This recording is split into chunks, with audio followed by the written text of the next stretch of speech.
ఆస్తులు అన్ని. హల్లెలూయా హల్లెలూయా. ఇక్కడ 500 ఇచ్చే పాట ఇవ్వాలి, అక్కడ ఇళ్ళ మీద పాట లేదా? అది సక్సెస్, ఇది కాదు అని మనకు అర్థం కాదు. మా సంఘానికి వస్తా మానేసి ఒక వారం మానేసింది, చూసాను ఈ డబ్బా మానేసింది. రెండో వారం మానేసింది. ఇంక 2 వారాలు మానేస్తే టెన్షన్ వచ్చేసి నేను వెళ్ళిపోయాను. ఏంటక్క రాత్రికి వస్తానే ఆదివారం రాలేదు అని అడిగితే అమ్మందే ఏమనుకోబాకయ్యా, పోయిన వారం వేరే పాస్టర్ గారు వచ్చి మా సంఘంలో నువ్వు పాడాల్సిందే అన్నాడు. ఏమన్నాడంట? మా సంఘంలో ఒక పాట పాడాల్సింది, అందుకట్ట వెళ్ళేదయ్యా. సరే మరి మొన్న వారం అంటే పాడాల్సిందని అంటే వెళ్ళి, అంతకుముందు వారం ఎందుకు రాలేదు అంటే, అంతకుముందు వారం ఇంకో పాస్టర్ గారు వచ్చి నువ్వు అందరి సంఘానికి వెళ్తావు, మా సంఘానికి రావా అన్నాడంట. అందరి సంఘానికి వెళ్తున్నా అంటేమా, అందుకని ఆయన చూసి మా సంఘానికి రావా అన్నాడు. అందుకని వెళ్ళాను. ఈ లోపు నా అసలే నల్లంగా ఉన్నాం కదా, ఇంకా నల్లంగా అయిపోయా మొహం. నా మొహం నల్లగా పెట్టిస్తాడు. ఆమె తిరిగి కదా అర్థం చేసుకుని ఏమనుకోబాకయ్యా, మీకు కూడా పాలవత్తానికో ఏమంటే మాకు కూడా పాలం వచ్చిందని ఏం చేస్తా. చివరికి కొంతకాలానికి ఆరోగ్యం పాడైపోయి ఆపరేషన్ ఫెయిల్ అయిపోయి చచ్చిపోయింది. నాకు తెలిసింది, వెళ్ళాను, భర్తను ధైర్యపరిచాను, ప్రార్థన చేశాను, వచ్చాను. అట్నే పాస్టర్ వాళ్ళు వెళ్ళారు, చూశారు, ప్రార్థన చేశారు, వెళ్ళిపోయారు. 4 గంటల సాయంత్రం 4 గంటలు నాకు ఒక ఫోన్ వచ్చింది. నన్ను అన్న అంటాడు ఆయన, ధన్యవాదన్నా అన్నాడు సీరియస్గా. భయం వేసింది. ఏందన్నా? ఏంటి మనిషి బ్రతుకున్నప్పుడు హాస్టల్ అందరూ వచ్చి తిని తాగిపోయారు, చచ్చిపోతే ఒక్కళ్ళు రాలేదు, భూస్థాపన ఆగిపోయింది అన్నాడు. ఏమైపోయిందంట? అదే నాకు ఆశ్చర్యం వేసింది. అంతకుముందు బాగా వచ్చావు, ఇప్పుడు ఎందుకు రాలేదు అన్నాడు. నేనేమనుకున్నానంటే చాలామంది పాస్టర్లు ఉన్నారు, వాళ్ళు వెళ్ళి భూస్థాపన చేస్తారు, మళ్ళీ నేను పోతే వాళ్ళకి అడ్డమవుతాను, ఈ పరవాసిని నేను జగమన పాట కాడ చాలా తేడాలు వస్తాయి, నా ఆత్మ అయితే నువ్వెందుకు వచ్చావంటాడు. అందుకని నేను చదువుకున్నా. ఆయన ఇంకొక ఆయన అనుకున్నాడు, ఆయన నా దగ్గరకు ఆమె ఎప్పుడు వచ్చింది, ఎప్పుడో పాటిస్తే వచ్చింది, లేకపోతే మానేసేది, ఆ పాస్టర్ ఎవరు వస్తాడని చెప్తాను. ఇంకొక ఆయన అట్లనే అనుకున్నాడు, ఈయన వస్తాడని ఆయన వస్తాడని ఈయన. చివరికి భూస్థాపనకి ఎవరు పోరా? ఇంట్లో వాళ్ళు తిట్టుకున్నారు, ఈ పాస్టర్లంతా దొంగోళ్ళు, బతికుండంగా వచ్చి తిన్నారు, చచ్చిపోతే వచ్చి భూస్థాపనకి. మనం నేర్పిన పాఠాలు చివరికి భూస్థాపన కాడ తిట్లు కారణమైంది. త్యాగము నేర్పుంటే రాగాలు కాదమ్మా, గుర్తింపులు కాదమ్మా, పేరు ప్రఖ్యాతులు కాదమ్మా, నువ్వు క్రమంగా ఉండాలి, ఉంటే ఒక సంఘంలో క్రమంగా ఉండు, లేకపోతే మానేసి అని త్యాగము నేర్పుంటే ఆ విశ్వాసాలు చనిపోయేదా? ఆ భూస్థాపనలో ఆగిపోయేదా? దేవుని సేవకునిగా విశ్వాసులకు త్యాగాలు నేర్పాలి. అయితే కోసం నేర్పిందంటే త్యాగాలు నేర్పితే రావు కానీ చూస్తే వస్తాయి. ఆమె చెప్పండి, అందరూ గట్టిగా చెప్పండి. త్యాగానికి ఒక ప్రసంగం చేస్తే త్యాగం రాదు, త్యాగానికి ఒక పేజీ రాసిస్తే త్యాగం రాదు. త్యాగం ఎప్పుడు వస్తుందో తెలుసా? మా దైవజనుడు త్యాగశీలి. మా దైవజనుడు కడుపు గార్చుకొని కష్టపడి సేవ చేశాడు. మా దైవజనుడు అహర్నిశలు కష్టపడతాడు. మా దైవజనుడు రేయనగా పగలనగా నిద్రలేని మాని దేవుని కొరకు బ్రతుకుతాడు. ఉన్నా లేకపోయినా, తిన్నా తినకపోయినా త్యాగశీలి. మా సేవకుడు త్యాగశీలి అని నీ బిడ్డ చెప్పండి, నీ ఆత్మీయ బిడ్డ చెప్పాలి. ఆమె చెప్పండి, గట్టిగా చెప్పండి. అప్పుడు సక్సెస్ ఇన్ యువర్ మినిస్ట్రీ. మనకి త్యాగము లేకుండా మన త్యాగాన్ని పక్కన పెట్టి మిగిలినన్ని పైన పెట్టేసి, త్యాగం ఎక్కడుంది? ఎక్కడ ఆ త్యాగం ఎక్కడ? ఇప్పుడు కొత్తగా వచ్చే సేవకులకి, నెక్స్ట్ యూత్కి అస్సలు ఆ పదమే తెలియదు. ఇప్పుడు బోధన కూడా చాలా డిఫరెంట్ అయిపోయింది. ప్రాస్పరస్ గాస్పెల్తో నింపబడ్డాం. ప్రాస్పరస్ అనేది వ్యతిరేకం కాదు, కానీ మనం అదే మెయిన్గా పెట్టుకున్నాం. అభివృద్ధి ఆశీర్వాదం, అభివృద్ధి ఆశీర్వాదం. అప్పుడేమో త్యాగ సహితమైన బోధలు, ఇప్పుడేమో ఆశీర్వాద సహితమైన బోధలు. అప్పుడే దేవుని కొరకు ప్రాణాలు పెట్టడం, కష్టపడటం, నిష్ఠగా నిలబడటం. ఇప్పుడేమో నువ్వేదైనా చేయి, కృప కృప కృప కృప కృప. కృప తప్ప వేరొకటి ఏమీ లేదన్నట్టు నిజంగా కృప తప్ప ఏమీ లేకుండా పోయింది. అంతా కృపే. సినిమా చూసి వచ్చావా పర్లేదు, పాడు కృప. ఎవడన్నా కొట్టేచ్చావా పర్వాలేదు, పరిచయం చేయి కృప. రూపాయి కానుకోడేవో పర్వాలేదులే, ఏం చేస్తున్నావు కానీ రా, నువ్వన్నారా కృప. ఈ కృపతో నింపి వాడి జీవితంలో క్వాలిటీ లేకుండా చేశాం. నిజంగా ఆశీర్వాదం అనే చెప్పాం కానీ అసలు ఆశీర్వాదం అర్థం కాకుండా చేశాం. ఈరోజు నేను నువ్వు ముగించే ముందు నీవు ఆ త్యాగాన్ని జీవితంతో నేర్పి. ఆమె చెప్పండి. ప్రసంగంతో నేర్పింది దానికంటే జీవితంతో నేర్పింది బాగా ఉపయోగపడుతుంది. మా సేవకుడండి ఈ ప్రాంతంలో త్యాగశీలండి. దేవుని కొరకు నిలబడ్డాడండి, దెబ్బలు తిన్నాడండి, అవమానాలు పొందాడండి, కలుపు కాచుకున్నాడండి, కష్టాలు పడ్డాడండి, సంఘాన్ని కట్టాడండి. ఆమె చెప్తావా? అది అద్భుతం అన్నమాట. నెక్స్ట్ 6వ మాట ఏముందంటే 7 జాగ్రత్త. ఎందుకంటే మీలోనే నేను దేవుడు తన స్వరకు మించి సంపాదించిన తన సంఘమును కాయటకు నేను మిమ్మల్ని అధ్యక్షులుగా పెట్టాను. అయితే దేనికి ఆ యావత్తు మందిని గురించి మిమ్మల్ని గురించి మీరు జాగ్రత్తగా ఉన్నారు. Be careful for your personal life and your ministerial life. జాగ్రత్తగా ఉండాల్సిన బాధ్యత మనపై ఉంది. మన గురించి జాగ్రత్త, మందరి గురించి జాగ్రత్త. ఒక మాట చెప్తాను, మన గురించి ఏం జాగ్రత్త తీసుకోవాలి, మన గురించి ఏం జాగ్రత్త. I'm sorry. సాతానుడు ఎవరినైనా నాశనం చేయడానికి వెంటాడతాడు. వాళ్ళు ఆకాశ నక్షత్రాలైనా సరే. నేను బైబిల్ కాలేజీలో ఉన్నప్పుడు, పేరు చెప్పడానికి కాదు కానీ, దైవజనుడు కేఏ పాల్ గారు చాలా అద్భుతమైన దైవజనుడు, చాలా మంట కలిగిన దైవజనుడు, చాలా భారం కలిగిన దైవజనుడు, చాలా అభిషేకం కలిగిన దైవజనుడు. నేను దగ్గరుండి చూసిన వ్యక్తిని.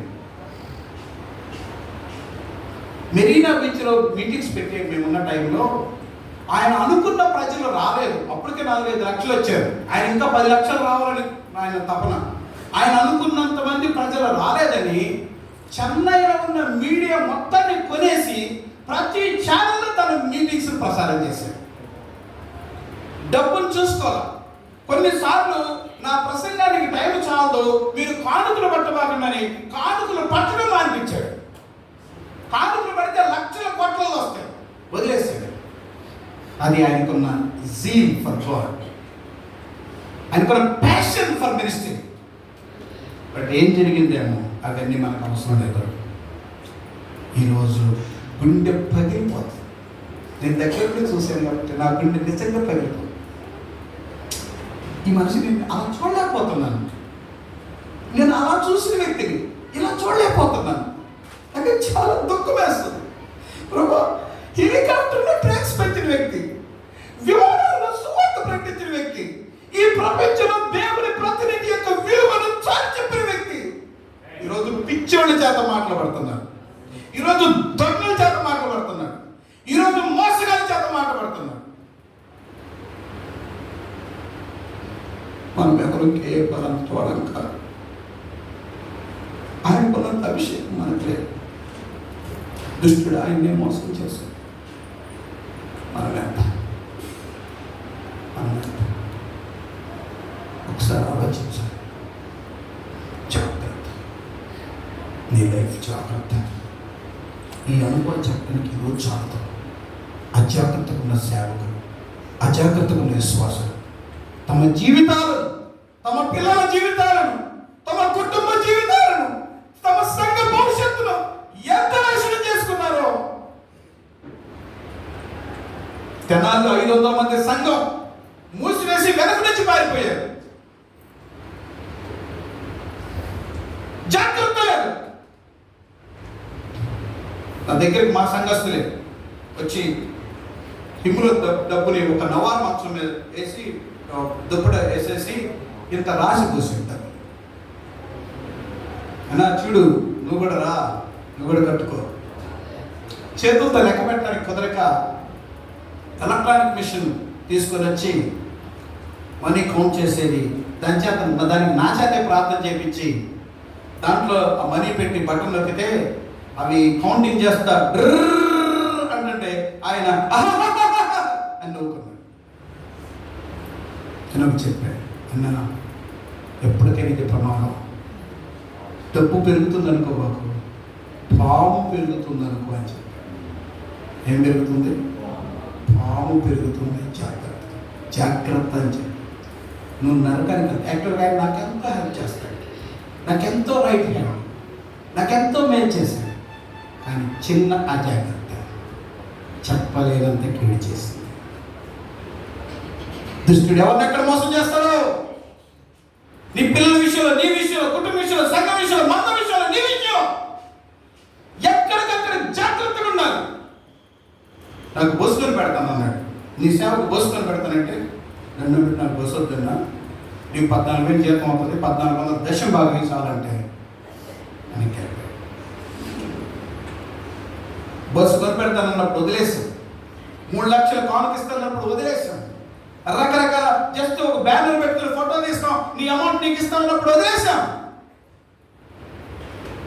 ఆ త్యాగము, ఆ జాగ్రత్త ఈరోజు ఇప్పుడు దాకా నన్ను సేవలో దేవునికి మహిమ కలుగును కాక. హల్లెలూయా. కానీ జాగ్రత్త విషయంలో జాగ్రత్తగా ఉండు. మనం చాలా మందికి జాగ్రత్త చెప్తాం, విశ్వాసులకి జాగ్రత్త చెప్తాం, రోగులకి జాగ్రత్త చెప్తాం, అందరికి జాగ్రత్త చెప్తాం. మనం అలసిపోయి మనం పొరపాటు చేస్తాం. నువ్వు ఎక్కడ ఫెయిల్ అయ్యావో, ఏ విషయాల్లో రాంగ్ స్టెప్ వేసావో, ఎక్కడ కాలు జారిందో, ఎక్కడ అజాగ్రత్త ఉందో.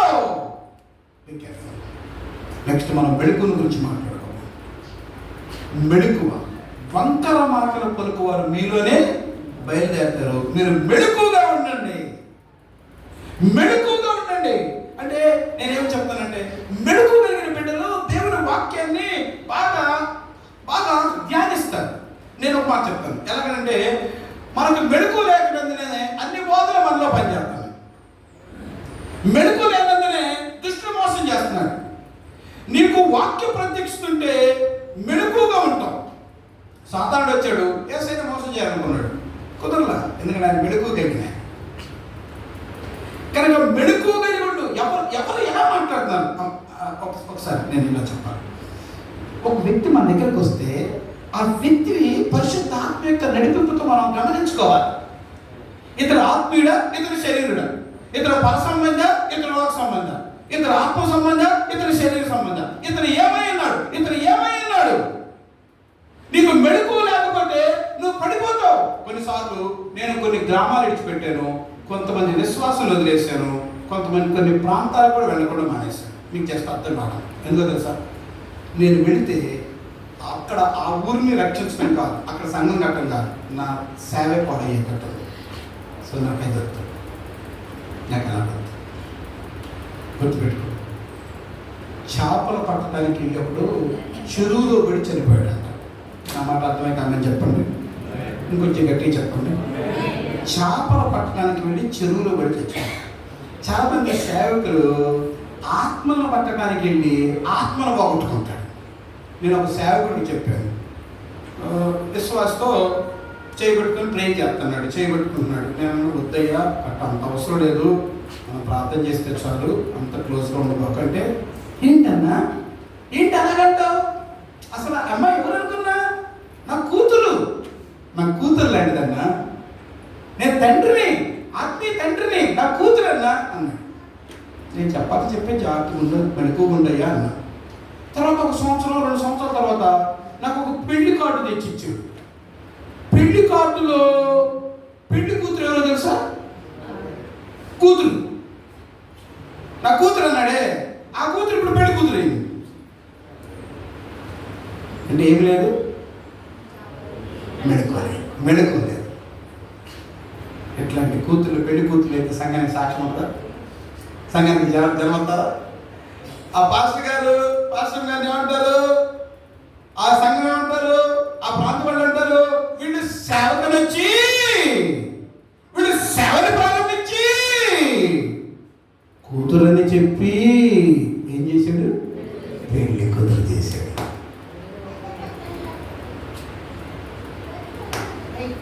ప్రియమైన పెళ్లి సేవకుల్ని. దయచేసి కూతురులను పెళ్లి కూతురు చేయబాకండి. తను మెలకువ ఇంత అవసరమా? ఇంత నీడ ఇక్కడ నిలబడచ్చా? ఇక్కడ మనం చెప్తాం దుష్టుల ఆలోచన చెప్పన్నాడు చెప్పండి. పాప మార్గమును నిలవక అవాసన కూర్చుండగా మనమే చెప్పండి. ఎక్కడ నిలబడాలి, ఎక్కడ కూర్చోవాలి. ఈరోజు ఐఎమ్ సారీ, నేను పేరు చెప్పడానికి ఇష్టపడుతున్నా. ఒక పెద్ద మినిస్ట్రీకి పెద్ద సేవకుడు ఉండాల్సిన వ్యక్తి, ఒక పెద్ద మినిస్ట్రీకి పెద్ద సేవకుడు ఉండాల్సిన వ్యక్తి మాకు బాగా తెలుసు. ఒక ప్రాంతంలో ఒక సంఘానికి పంపిస్తే ప్రతిరోజు టీ తాగడానికి వెళ్తాడంట ఒక ఇంటికి. ప్రతిరోజు ఉదయాన్నే వేసి ఆ ఇంటికి వెళ్ళి టీ తాగి వస్తాడు. చివరికి ఆ టీ కట్ట ముదిరిపోయి విషమైపోయి సేవ విడిచిపెట్టి ఆ టీ తాగిన ఇంట్లో నుంచి ఒక అమ్మాయిని తీసుకుని వెళ్ళిపోయాడు. ఆ నాయకులు అతన్ని బయటికి నెంటేశారు. ఎంత తలాంతులంటే ఇప్పుడున్న జాన్ వెస్లీ గారు, అబ్రహాం వెస్లీ గారు అస్సలు సరిపోరు. అంత తలాంతులు పెట్టారు. ఈరోజు కనుమరుగైపోయాడు. ఉన్నాడో చనిపోయాడో మనకు తెలియదు. కారణం ఏంటో తెలుసా? There is no awareness about his ministry. ఆ అవేర్నెస్ యొక్క అవగాహన లోపం ఈ స్థితికి తెచ్చింది. ఒక మాట చెప్తాను, ఆశలు. నెక్స్ట్ ఆశలు చెప్పాను కదా, పౌలు అంటాడు, ఎంత బాగా చెప్తాడు. నా మాట చెప్పండి. నేను అన్నాడు, please I want to close this. నేను ఎవరి వెండినైనను బంగారమునైనను వస్త్రమునైనను ఆశింపలేదు. నాకు అర్థమైంది. అంటే ఇది అక్షరార్థంగా తీసుకోకండి దయచేసి, మీరు దండం పెట్టుకోండి. గొప్పళ్ళు అక్షరార్థం తీసుకోండి. జస్ట్ దీంట్లో ఉన్న రేమా తీసుకోండి. పేతురు భిక్షగాడికి కానుక ఇవ్వడానికి లేకపోతే భిక్ష వేయడానికి పేతురు దగ్గర ఏమి లేక ఒక మాట అంటాడు. ఏమంటాడు తెలుసా? వెండి బంగారములు మా దగ్గర లేవు, నా దగ్గర ఉన్నదే నీకు ఇస్తున్నాను, నజరేయుడైన యేసు నామములో లేచి నడువు అన్నాడు. అంటే ఆ కాలపు సేవ అలాంటిది. ఏమి లేదు వాళ్ళకి, వెండి లేదు, బంగారం లేదు, ఖరీదైన వస్త్రాలు లేదు. వెండి అంటే లేవంటే అట్లేదు, వాళ్ళు ఆశించలేదు. లేకపోతే చచ్చిపోయిన 5 బతికించిన ఆయన, చేతి గుడ్డ తగిలితేనే రోజు స్వస్థపడిన ఆయన, నాకు మంచి బట్టలు పెట్టమండి ఎవరు పెట్టరండి, నాకు ఒక ఉంగరం పెట్టమండి ఎవరు పెట్టరండి. ఒక పాస్టర్ బర్త్డేకి ఉంగరం 1 గ్రాము తగ్గిందంట ఆయన అనుకున్నాం. అందుకని ఆయన అలిగి వెళ్ళిపోయాడు. ఏందనుకున్నాం కదా పాస్టర్ అంటే? అయ్యగారు అంటే గౌరవం ఉండదా? ఉంగరం బాగుంది పెట్టాలి, సన్న పెట్టి పెట్టాలి అని వెళ్ళిపోయాడు. సో విషయం చెప్తున్నా, ఆ కాలంలో వెండి బంగారం లేవు, నజరేయుడైన యేసు నామం ఉంది, లే అంటే లేచాడు. నేను ఇలా చెప్తే బాగుంటుందేమో, అందరికి కాకనే కొంత ఎలాంటే యేసు నామం మా యొద్ద లేదు, వెండి బంగారాలే ఉన్నాయి, అందుకని లెగవ అక్కడ కూర్చోడు. నీకు లెగవలేదు. There is no power of the name of Jesus. మనకు యేసు నామపు శక్తి తెలియదు. గుడ్డడు లెగవలేదు, గుడ్డడు చూడలేదు, పడిపోయినాడు బాగుపడలేదు. కారణం ఏంటంటే there is no spiritual power, there is no anointing. ఇక్కడ నుంచి మనం వెళ్ళేటప్పుడు మనం మధ్య అడుగుదాం పవన్ దాకా, వెండి బంగారం నా దగ్గర నేను ఆశించట్లేదు, నాకు ఆశ లేదు, వెండి అడగలేదు, బంగారం అడగలేదు, వస్త్రాలు అడగలేదు. పాస్టర్ గారు కొంచెం బోర్ వేయించుకుంటున్నాం, కొంచెం ప్రార్థన చేయండి. బోర్ వేయించితే మరి నాకు ఎంత ఇస్తారు అన్నాడంట. నీళ్లు పడితే ఎంత ఇస్తారు అన్నాడంట. పాపం 500 ఇస్తామని చెప్పి ఒప్పుకొని తెప్పించేసి, నేను నాకు ఆ విషయం చెప్తే సరే నీళ్లు పడితే ఎంత ఇస్తారని కాదు, నీళ్లు పడకపోతే నువ్వు ఎంత ఇస్తామని అనకూడదు అన్నా. మరి నీ ప్రార్థన నమ్మే కదా 500 ఇచ్చింది. సో ఎందుకు దేవుడు ఇవ్వడా? సో ఆశ ఆశ ఆశ, ఆకాను ఆశ, గ్యాజీ ఆశ, సొలొమోను ఆశ, నిజంగా నాబో ద్రాక్షోత్తు నుంచి ఆహాబు ఆశ, ఆ ఆశనే నాశనం చేసింది కదా. సో మన ఆశ ఏంటంటే జాన్ లాక్స్ ఆశ కావాలి, మన ఆశ ఏంటంటే డేవిడ్ బ్రెన్నెల్ ఆశ కావాలి, మన ఆశ అంటే చార్లెస్ ఫిన్నీ ఆశ కావాలి, మన ఆశ ఏంటంటే దావీదు పూర్వీకులు పితరుల ఆశలు కావాలి. ప్రాణాలు ఇచ్చారు ఆత్మల కొరకు. ఈరోజు నేను ఎక్కడి నుంచి వెళ్ళిపోతాను? What is your desire? నీ ఆశ, నీ ఆశ. నా ఆశ ఆత్మ సంపాదన, నా ఆశ సువార్త ప్రకటన, నా ఆశ రోగులకు స్వస్థత, నా ఆశ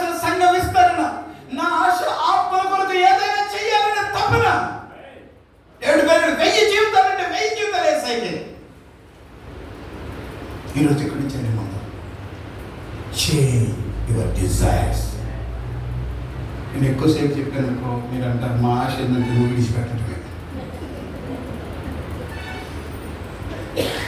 భక్తులు అలా చేయాలి. నువ్వు నన్ను ఆశీర్వదిస్తే కానీ నేను వెళ్ళను, నువ్వు నన్ను ముడితే కానీ నేను వెళ్ళను, కార్యం జరిగితే కానీ వెళ్ళను.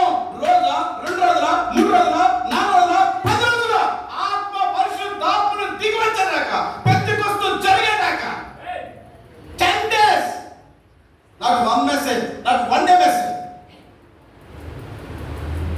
ఈరోజు మనకు ఆ ఫైర్ లేదు, ఆ విజన్ లేదు, ఆ థర్స్ట్ లేదు. మన ఆశలన్నీ శరీరమే, మన ఆశలన్నీ లోకమే, మన ఆశలన్నీ డబ్బే, మన ఆశలన్నీ వస్త్రాలే, మన ఆశలన్నీ ప్రజల దృష్టిలో పడేవే. మన ఆశల్లో మార్పు వస్తే ఆశీర్వాదాలు దేవుడిస్తాడు. అనే చెప్పండి. కనుక బలహీనులను సంరక్షించాలి. బలహీనులను ఓకే, ఇక్కడికి వెళ్ళి మనం గుర్తుపెట్టుకోవాలి. బలహీనుడు దొరికాడంటే బడితే తీసుకొని బాధపడదు. ఆమె చెప్పండి. సేవలో ఇది ఒక మెలుకు. మేము చెన్నైలో చదివేటప్పుడు మా ప్రిన్సిపల్ డేవిడ్ గారు వాక్యం చెప్తుంటే అక్కడ సంఘ పెద్ద ఒక ఆయన లేచి గొడవ చేశాడు. అలా చేశాడు పాస్టర్ గారు. ఆయన కూడా తెలుగు ఆయన అక్కడ సెటిల్ అయిపోయారు. ఆ పాస్టర్ గారు ఏమనంటే ఆ మీటింగ్ అయిపోయి వెళ్ళేటప్పుడు మా ప్రిన్సిపల్ పంపిస్తా, సార్ వాడు మిమ్మల్ని తిట్టాడు కదా, మీరేం ఫీల్ అవ్వకండి, వెళ్ళిపోండి, రేపే ఆదివారం, రేపు ఖచ్చితంగా వస్తాడు, సంఘ పెద్ద కూడా వస్తాడు, రేపు వాడు వచ్చినప్పుడు వాడి సంగతి తేలుస్తా, కోరాహు కుమారుని తెస్తా, కోరాహు కుమారుని తీసి మైకు పట్టుకొని పోతా. అంటే ఇప్పుడు ఆయన మైండ్ అంతా, ఆయన మెసేజ్ అంతా ఏంటి వాడిని చంపడమే. 100 మంది ఉన్నా కానీ 100 మంది వదిలేసి ఆ బరిని చంపడమే. నేను మీతో మాట చెప్తా. పౌలు అంటాడు, బలహీనులను సంరక్షించండి. వాడు బుద్ధి లేనాడే, వాడు తెలివి లేనాడే, వాడు వాక్యం లేనాడే, వాడు సాక్ష్యం లేనాడే, వాడు తప్పిపోయినాడే, వాడిని బాధితే బాగుపడ్డా, వాడిని మైకి తీసుకొని తిరిగితే బాగుపడ్డా, వాడిని 10 మందిలో పరువు తింటే బాగుపడ్డా. వాడిని ఎట్లా సంరక్షించాలి? నీ కొడుకు నీ మాట లేదు, నీ కూతురు నీ మాట లేదు, నువ్వేం చేస్తావు? చంపుతావా? పరువు తింటావా? 10 మందిలో చెప్తావా? కౌగిలించుకుంటావు, ఏడుస్తావు, ఉపవాసం ఉంటావు, కాళ్ళు పట్టుకుంటావు, అతను ఆ బిడ్డ మాట్లాడికి ఏం చేయాలో అన్నీ చేస్తావు. Why not use that formula in your church? మీ సంఘంలో ఆ విధానం ఎందుకు? ఓ భక్తురాలు ఏం చెప్పిందంటే, కన్నీళ్లు విడవకుండా కఠినంగా మాట్లాడే అధికారం నీకు ఎవడిచ్చాడు? పౌలు అంటాడు, నేను కన్నీళ్లు విడుస్తూ, ఎఫెసీ పత్రికలో అన్నాడు, నేను కన్నీళ్లు విడుస్తూ ప్రతి మనిషికి 3 సంవత్సరాలు మానక బుద్ధి చెప్పాడు. దేంతో చెప్పాడు? కర్రతో కాదు, కన్నీళ్లతో. But there is no tears in our life. మనకి టీయర్స్ లేవు. మన ట్రీట్మెంట్ విత్ టీయర్స్తో కాదు. సో నేను చెప్తాను, దయచేసి బలహీనలు ఎవరున్నారా? క్షమించండి, సహించండి, ప్రేమించండి. సంఘంలో బలహీనలు ఉంటారు. సంఘానికి వచ్చేదే బలహీనలు. సంఘంలో చాలా బలహీనలు ఉంటారు. మా ఫ్యామిలీ అనుకో, నా బిడ్డలు అనుకో, అదే పనులు చూడు, గెయిన్ వాడిని వదిలేసేటప్పుడు పాడవుతాడు, 10 మందిని పాడు చేస్తాడు. జాగ్రత్త. లాస్ట్ మాట ఏంటంటే, చివరిగా అన్ని విషయాల్లో మాదిరి చూపించాలి. ఒక పాస్టర్ గారు ఏమన్నారంటే, ఒక భక్తులు ఏమన్నారంటే, ఇప్పుడు ఈ కాలంలో పాదులు ఎక్కువయ్యారు, మాదురులు తక్కువయ్యారు అన్నాడు. పాదిరి ఉన్నాడు కానీ మాదిరి లేడు. పాదిరి గారు చాలా పాదిరి గారు ఉన్నారు. బట్ చెప్తేనే రకరకాల సాక్ష్యాలు. మాదిరి, మాటల్లో మాదిరి, వస్త్రాల్లో మాదిరి, ప్రవర్తనలో మాదిరి, డబ్బు విషయంలో మాదిరి, సంఘ క్రమంలో మాదిరి, సమాజంలో మాదిరి, లోక విషయాల్లో మాదిరి, అన్ని విషయాలు. నేను అన్ని విషయాలు పౌలుకి ఏం చెప్పినా అన్ని విషయాల్లో మాదిరే, అన్ని విషయాల మాదిరే. ఇప్పుడు మరి ఏం చెప్పాలో అర్థం కాక అంత సూపర్ స్టార్ సువార్తికులు ఎక్కువయ్యారు. ఒక ఆయన సూపర్ స్టార్ అయితే ఇంకొక ఆయన మెగాస్టార్ అవుతున్నాడు. మా జనపంలో ఒక అతను మంచి సువార్తికుడు, వాక్య ప్రత్యక్ష బాగా చెప్తాడు. ప్రతిరోజు ఎక్కడ వచ్చి వాక్యం చెప్తాడు. ఎర్ర ప్యాంట్ వేసుకున్నాడు, ఎర్ర చొక్కా వేసుకున్నాడు, ఎర్ర బూట్లు వేసుకున్నాడు, ఎర్ర టోపీ పెట్టుకున్నాడు, ఎర్ర కళ్ళజోడు పెట్టుకొని వస్తున్నాడు సెంటర్లో ఉందా. నేను బజార్ రైల్వే స్టేషన్ కూర్చున్నా, చూస్తున్నా. అది ఆగస్టు 15. నాకు ఆయన అందరికీ తెలిసిన వెల్ స్పీకర్. నాకు ఆయన చూసి కడుపు బాధ వేసింది. కడుపు కానీ పిలిచి దగ్గరకు వచ్చేప్పుడన్నా, నువ్వేమైనా సినిమా డైరెక్టర్వా, లేదా నువ్వేమైనా సినిమా నిర్మాతవా? ప్రజలు పొద్దున్నే లేచి మిరపకాయ కోతకెళ్ళి మాగాళ్ళల్లో పనులు చేసి 100 రూపాయలు కూలికి రోజంతా కష్టపడి తెచ్చి 10 రూపాయల కాలుకి మనకిస్తే నువ్వు ఏంటన్నా ఎర్ర బూట్లు ఏంది, ఎర్ర ప్యాంట్ ఏంది, ఎర్ర చొక్కా ఏంది, ఎర్ర టోపీ ఏంది, ఎర్ర మనిషి కటికి నలుపు ఏంటి నీ కథ ఏందన్నంటే, డానీ నాకు స్వతంత్రం లేదా అన్నాడు. స్వతంత్రం ఉందని చెప్పి స్వతంత్రం ఉందని చెప్పి అదేమంటే తెల్ల ప్యాంటు తెల్ల చొక్కా భక్తుడువా? తెల్ల ప్యాంటు తెల్ల చొక్కా భక్తుడు కాదు, సినిమా యాక్టర్ లాగుంటే భక్తుడిని. ఐఎమ్ సారీ ప్రజలకి నీ వర్తమానం మాత్రమే వినబడాలి. ఆమె చెప్పండి. ప్రజలకి నీ వర్తమానం మాత్రమే కనబడాలి. ఆమె చెప్పండి. మా అయ్యగారు వేసుకున్న చొక్కా పవన్ కళ్యాణ్ చొక్కా నాకు ఉందనకూడదు. అయ్యగారు వేసుకున్న ప్యాంటు ఇప్పుడు లేటెస్ట్ డ్యాన్సర్ ఎవరు మనకు తెలియదు, వాళ్ళు నాకు ఉందనకూడదు. సిగ్గు. ఈ మాత్రం ప్రత్యక్ష భక్తులకు లేదు, ఈ మాత్రం తెలివితేటలు భక్తులకు లేవు, ఈ మాత్రం తెలివితేటలు, ఈ మాత్రం వాక్య ప్రత్యక్షలు, ఈ మాత్రం విషయాలు ఉండే భక్తులకు లేక వాళ్ళు సాధారణమైన వస్త్రాలతో సాధారణమైన జీవితాలతో గడిపారు. ఇప్పుడు లేటెస్ట్ భక్తులు వచ్చి మనం రాజులు, మనం మహారాజులు అని బోధిస్తున్నారు. నిజమే, రాజువే, మహారాజువే. దేని విషయంలో? భక్తి విషయం. ఆమె చెప్పండి అందరూ. దేని విషయంలో? క్రీస్తు కొరకు ఆత్మలు సంపాదించే విషయంలో. సినిమా యాక్టర్ చాలు. నీ పాట వినాలా, నీ ముఖం చూడాలా, నీ ప్రసంగం వినాలా, నీ అవతారం చూడాలా. మేము యేసుని చూడగోరుచున్నామని చెప్తారు ప్రజలు. గట్టిగా చెప్తారా? ఇంకా గట్టిగా చెప్తారా? ప్రజలకి వేదిక మీద ఎవరు కనపడాలి? యేసు కనపడాలి. ఈ వేదిక మీద ఎవరు కనపడాలి? యేసు వినపడాలి.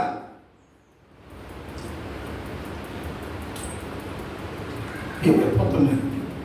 పితరుల యొక్క దర్శనం, పితరుల యొక్క నడిపింపు, బైబిల్ చెప్తున్న సందేశము. పౌలున్నాడు, వస్త్రాన్ని ఆశింపలేదు, ఏదన్నా పర్లా, ఏమైనా పర్లా, సేవ జరిగితే చాలు, ప్రజలు రక్షించబడితే చాలు.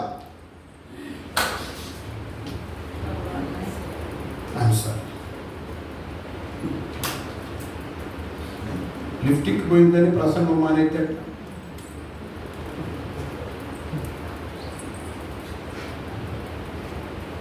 ఆడ ప్రజలు నిమిషానికి 1,00,000 మంది నరకానికి పరిగెత్తుంటే నేను అర్థం కాడ గంటల కూర్చొని వీడియో దగ్గర కూర్చుంటేట. నువ్వు నీట్గా ఉండు కాదంటల్లా, ఉన్నంతలో మంచిగా రిచ్గానే ఉండు కాదంటల్లా, but not be attract with your fleshly things. ఆమె చెప్తాను, గట్టిగా చెప్తాను. లేచి ప్రార్థన.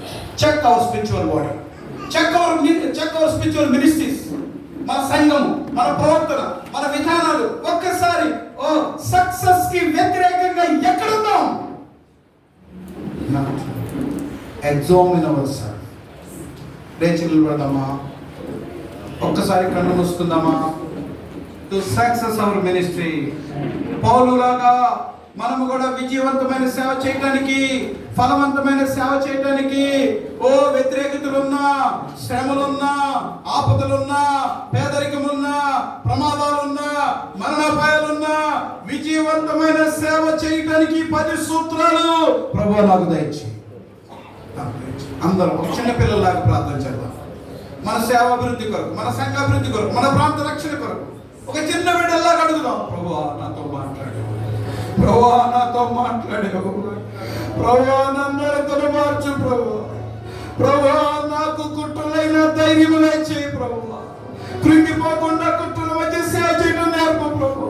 ప్రభు నా యొక్క సాక్ష్యాన్ని బలపరచు ప్రభు. ప్రభు నాకు త్యాగము నేర్పు ప్రభు. ప్రభు నీ కొరకు ప్రభు మెడుకుంటూ నేర్పు ప్రభు. నీ కొరకు జాగ్రత్తగా నేర్పు ప్రభు. నీ కొరకు సరైన ఆశను నాకు దయచేయి ప్రభు. బలహీనుడు బాగు చేసుకోవద్దు నేర్పు ప్రభు. అన్ని విషయాల్లో నేను మాదిరిగా ఉండాలి, మాదిరిగా ఉండాలి, మాదిరిగా మాదిరితనం పోయేది. నన్ను చూసిన వారు నిన్ను చూడలేకపోయారు, నీ స్వరం వినలేకపోయారయ్యా. నా స్వరంలో నీ స్వరము లేదే, నా వస్త్రధారణలో నీ రూపము లేదే, నా సాక్ష్యములో నీ శక్తి లేదే, నా త్యాగములో నీ మాదిరి లేదే.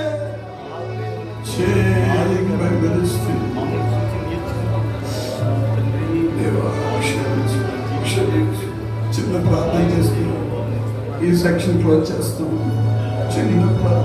చిన్న నీ సేవ అభివృద్ధి కొరకు, నీ భవిష్యత్తు పరిచర్య కొరకు, నీ కుటుంబ సేవ కొరకు చేంజ్ మై లైఫ్ వల్ల, చేంజ్ మై యాటిట్యూడ్ వల్ల నా ప్రవర్తనలో మార్పు తీసుకురయ్యా, నా అవగాహనలో మార్పు తీసుకురయ్యా, నా ప్రత్యక్షతలో మార్పు తీసుకురయ్యా.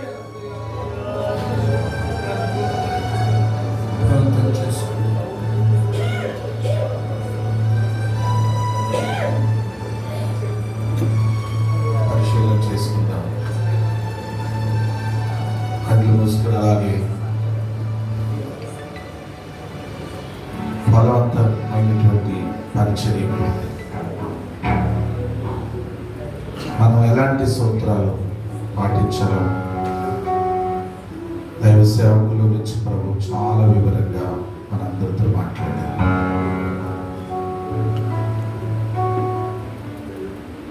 ఏ లోటు మనలో ఉందో మనల్ని మనం పరిశీలన చేసుకుంటాం. మనం చేస్తున్నటువంటి దేవుని పరిచర్య అనేకులకు ఆశీర్వాదకరంగా ఫలభరితమైనటువంటి పరిచర్యగా ఉండనట్లుగా ఈ సమయంలో దైవజనులు విజయవాడ పరిచర్య చేస్తున్న ప్రసన్న గారు ముగింపు ప్రార్థన ఆశీర్వాదంతో కార్యక్రమాన్ని మనం ముగించుకున్నాం. అందరికీ మాత్రమే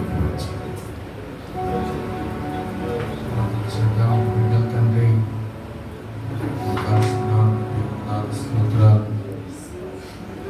గొప్ప దేవుడు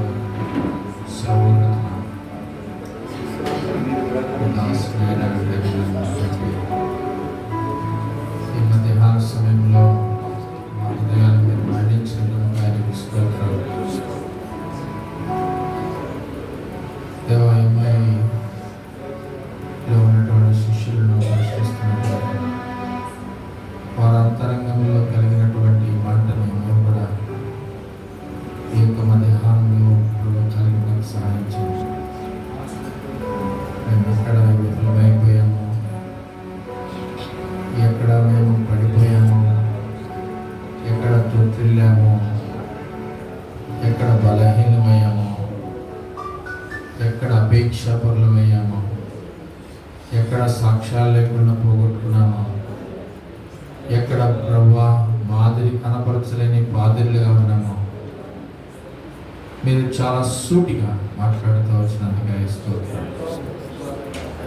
దేవా, నాకు మాకు అందరికి అవసరమైనటువంటి ఈ వాక్కును మీరు అనుగ్రహించినందుకు మిమ్మల్ని మీరు కనపరుచుకున్నందుకు స్తోత్రాలు. మిమ్మల్ని మీరే జాగ్రత్త పడుడి అని హెచ్చరించినందుకు స్తోత్రం. ఇటు మెలకుల ఆత్మను మాకు దయచేయమని ప్రార్థన చేస్తున్నాం. ఈ మధ్య ఆలస్యంలో ప్రతి సేవకుడు బహు ఫలవంతమైన పరిచర్య చేయుటకు దేవని ఆత్మాభిషేకమును కుమరించమని ప్రార్థిస్తున్నాం. నీ శక్తి గల ఆత్మ చేత ఇక్కడ నుండి బయలువెళ్ళినప్పుడు ప్రభు నీ ఆత్మ యొక్క రోషము చేత, రౌద్రము చేత, మంట చేత దేవానంతని ప్రభు వెలిగింపబడిన అనుభవాల చేత దేవా నడిపించబడ్డకు సహాయం చేయమని ప్రార్థిస్తున్నాం. సాయంకాలపు సువార్త కూడికను మరింత ఉజ్జీవంగా జరిగించి ఇదే మీ నామమునకు మహిమ తెచ్చుకున్నాం. యేసు క్రీస్తు వారి శ్రేష్టమైన నామములో ప్రార్థించి పొందినాము తండ్రి. మన తండ్రి అయిన దేవుని ప్రేమయు మన రక్షకుడైన యేసు క్రీస్తు వారి కృప, పరిశుద్ధాత్మ దేవుని అన్యోన్య సహవాసము, ఆయన బలము, ఆయన శక్తియు, ఆయన ప్రభావము చేయన సేవకులు, వారి పరిచర్లకు, వారి కుటుంబాలకు, వారి బిడ్డలందరికీ, మరి ముఖ్యంగా యెష్కోలు సహవాసం అంతటికి సదాకాలము తోడై నడిపించునుగాక.